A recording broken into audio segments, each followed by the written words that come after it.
Mister Sanna, è anche difficile commentare una sconfitta come questa. Purtroppo da un mesetto a questa parte mi ripeto e mi viene malissimo commentare queste cose qua. Questa partita qua noi forse meritavamo addirittura di vincerla, se non poteva starci il pareggio, ma meritavamo anche di vincere. Il portiere ha fatto 5-6 parate, dobbiamo stare più attenti, è normale, dobbiamo stare più attenti sui gol che prendiamo, che sono veramente stupidissimi e evitabilissimi. Cosa posso dire ai ragazzi? Tutti si impegnano, tutti diamo il massimo fino alla fine, ma raccogliamo veramente poco. Quello che posso dire è che non mollerò un attimo fino a quando sarò l'allenatore della Torres.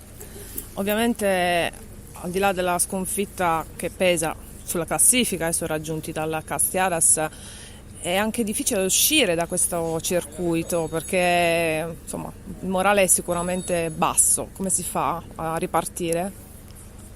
Il morale è bassissimo, è normale. Come si fa a ripartire? Si fa come ho sempre fatto da un mese a questa parte. Certamente sta diventando difficile anche per me e i miei collaboratori, però vedo che i ragazzi spingono come dei matti sempre. Purtroppo qualche errorino lo facciamo sempre, ogni domenica abbiamo preso dei gol stupidissimi, evitabilissimi e abbiamo questa cosa che non facciamo gol. Oggi ho buttato dentro 4 punte, quindi non lo so, la speranza che non lo so, già da domenica possa cambiare qualcosa. Ovviamente lo speriamo tutti, mister. Diciamo dal punto di vista tecnico oggi tra l'altro ci sono stati dei cambiamenti anche sulla formazione, insomma, si sta cercando anche di inserire nuovi e di provare nuove soluzioni. Diciamo che ci vuole ancora forse un po' di tempo per limare queste cose.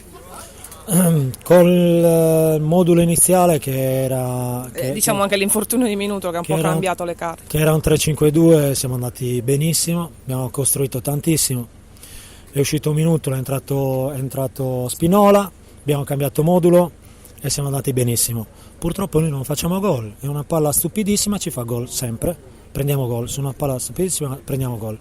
Noi dobbiamo stare più attenti, più concentrati, più cattivi, ma queste cose qua le ripeto da un mese a questa parte, non so fare altro che lavorare seriamente. Ok, grazie mister. Grazie a voi.